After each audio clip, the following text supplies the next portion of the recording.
हम सब भारत का जो नक्शा आज देखते हैं, क्या वो हमेशा से ऐसा ही था? बिल्कुल नहीं। ये कोई पत्थर की लकीर नहीं है, बल्कि एक जीती जागती चीज की तरह है जो समय के साथ लगातार बदलता रहा है। लेकिन इस बदलाव के पीछे ना एक बहुत ही गहरा संवैधानिक सिद्धांत छिपा हुआ है, एक ऐसा विरोधाभास जो भारत को दुनिया में यूनिक बनाता है। तो चलिए आज इसी दिलचस्प कहानी को परत दर परत समझते हैं। Doctor B.R. अम्बेडकर का ये एक पावरफुल फ्रेज है, विनाशी राज्यों का अविनाशी संघ। सुनने में थोड़ा अजीब लगता है ना, कि राज्य विनाशी हैं यानी उन्हें नष्ट किया जा सकता है, लेकिन संघ अविनाशी है, उसे तोड़ा नहीं जा सकता।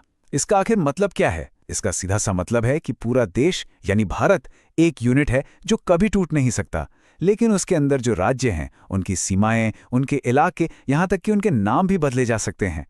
बस यही वो पहेली है जिसे हम आज सुलझाने वाले हैं। तो इस पूरे सफर को समझने के लिए हम सबसे पहले देखेंगे कि भारत के इस अटूट संघ का कॉन्सेप्ट क्या है। फिर हम संविधान के उस ब्लूप्रिंट पर नजर डालेंगे जो नक्शा बदलने की इजाजत देता है। इसके बाद हम इतिहास में जाएंगे और देखेंगे कि ये नक्शा असल में बदला कैसे, जिसमें भाषा का सवाल एक बहुत बड़ा टर्निंग पॉइंट था। और आखिर में हम देखेंगे कि ये बदलाव का सिलसिला आज भी कैसे जारी है। तो चलिए शुरू करते हैं पहले हिस्से से, भारत का अटूट संघ। यहीं पर पावर का वो पैराडॉक्स, वो विरोधाभास छिपा है जो इस पूरे सिस्टम की बुनियाद है।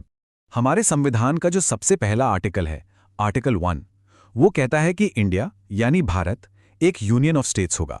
अब यहां ध्यान देने वाली बात यह है कि फेडरेशन ऑफ स्टेट्स या राज्यों का महासंघ शब्द का इस्तेमाल जानबूझकर नहीं किया गया।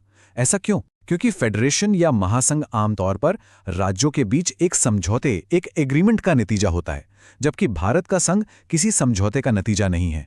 ये एक अविभाज्य इकाई है और ये छोटा सा फर्क ही भारत की एकता की असली नींव है।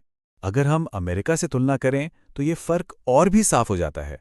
अमेरिका का फेडरेशन आज़ाद राज्यों के बीच एक समझौते से बना था, जहां राज्यों ने मिलकर केंद्र को बनाया। लेकिन भारत में ऐसा नहीं हुआ।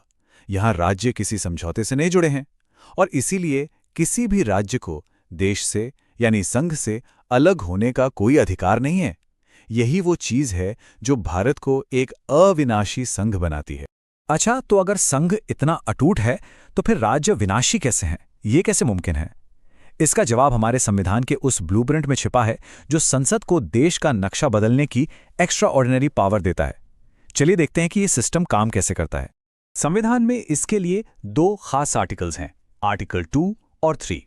आर्टिकल 2 संसद को शक्ति देता है कि वो भारत के संघ में नए राज्यों को शामिल करे, मतलब बाहर से किसी नए इलाके को देश का हिस्सा बना ले।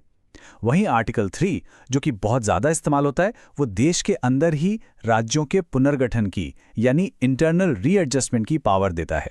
तो आर्टिकल 3 के तहत संसद क्या क्या कर सकती है? वो किसी भी मौजूदा राज्य में से एक नया राज्य बना सकती है, किसी भी राज्य का एरिया बढ़ा या घटा सकती है, किसी राज्य की बाउंड्रीज को बदल सकती है और हां, किसी राज्य का नाम तक बदल सकती है। तो सवाल उठता है कि इसमें राज्यों का क्या रोल है? प्रक्रिया यह है कि राष्ट्रपति ऐसा कोई भी बिल पास होने से पहले उसे उस राज्य की विधानसभा को भेजते हैं जिस पर असर पड़ने वाला है। लेकिन, और यह बहुत जरूरी पॉइंट है, संसद राज्य विधानसभा के विचारों को मानने के लिए मजबूर नहीं है। वो चाहे तो मान सकते हैं, चाहे तो नहीं। मतलब अंतिम फैसला हमेशा केंद्र का ही होता है। और इस पूरी प्रक्रिया को और भी फ्लेक्सिबल बनाने के लिए संविधान का आर्टिकल 4 ये कहता है कि देश का नक्शा बदलने के लिए किसी कॉन्स्टिट्यूशनल अमेंडमेंट यानी संविधान में किसी बड़े संशोधन की जरूरत नहीं है। इसे संसद में बस एक सिंपल मेजॉरिटी से, एक साधारण बहुमत से पास किया जा सकता है। यही वो बात है जो राज्यों को असल में विनाशी बनाती है। उनकी सीमाओं को बदलना संवैधानिक तौर पर बहुत ही आसान बनाया गया। ठीक है, तो हमने कानूनी ढांचा तो समझ लिया। अब जरा इतिहास में चलते हैं और देखते हैं कि इस पावर का इस्तेमाल असल में कैसे किया गया। और इसकी शुरुआत होती है आज़ादी के वक्त से। 1947 में जब भारत आज़ाद हुआ तो वो दो तरह के पॉलिटिकल यूनिट्स में बटा हुआ था। एक तो थे ब्रिटिश प्रांत, जिन पे सीधा अंग्रेजों का शासन था, और दूसरी थी 552 देसी रियासतें।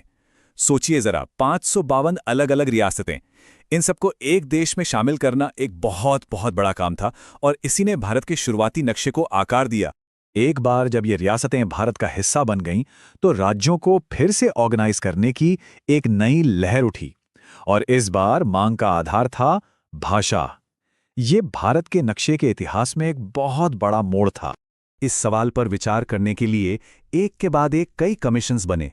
1948 में एस.के. धर कमीशन और फिर जेवीपी कमेटी, जिसमें जवाहरलाल नेहरू, वल्लभ भाई पटेल और पट्टाभी सीतारमैया थे। इन दोनों ने ही भाषा को राज्यों के पुनर्गठन का आधार बनाने से साफ इनकार कर दिया। लेकिन फिर 1953 में फजल अली कमीशन ने भाषा को एक आधार के तौर पर स्वीकार तो कर लिया, पर उन्होंने एक भाषा एक राज्य के सिद्धांत को खारिज कर दिया। और इसी फजल अली कमीशन की सिफारिशों के आधार पर स्टेट्स रीऑर्गेनाइजेशन एक्ट 1956 पास हुआ। इसका नतीजा क्या निकला? भारत का नक्शा एक बार फिर से तैयार हुआ और 14 राज्य और 6 केंद्र शासित प्रदेश बनाए गए। लेकिन कहानी 1956 में खत्म नहीं हुई, बिल्कुल नहीं। असल में ये तो बस एक नई शुरुआत थी। भारत का संघ हमेशा से ही मोशन में रहा है और इसका नक्शा समय के साथ लगातार इवॉल्व होता रहा है। 1956 के बाद भी ये सिलसिला रुका नहीं। 1960 में बॉम्बे राज्य को भाषा के आधार पर महाराष्ट्र और गुजरात में बांटा गया। 1963 में असम से नागालैंड को एक अलग राज्य बनाया गया। 1966 में पंजाब का पुनर्गठन हुआ, जिससे हरियाणा और हिमाचल प्रदेश बने।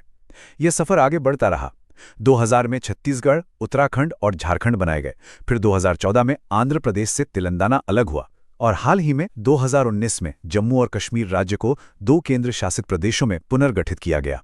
ये सब दिखाता है कि भारत का नक्शा हमेशा से कितना डायनामिक रहा है। और ये पूरा सफर, ये पूरी कहानी हमें शानदार ढंग से वापस उसी बात पर ले आती है जहां से हमने शुरू किया था, विनाशी राज्यों का अविनाशी संघ।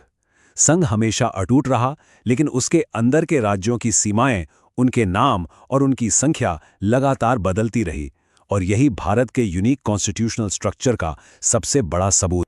अपने आप को, अपनी अंदरूनी सीमाओं को इस तरह से बदल पाने की ये जो अनोखी शक्ति है, ये भारत की पहचान का एक बहुत अहम हिस्सा है।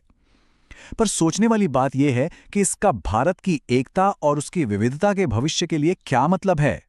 ये एक ऐसा सवाल है जो हमें इस डायनामिक राष्ट्र के बारे में और भी गहराई से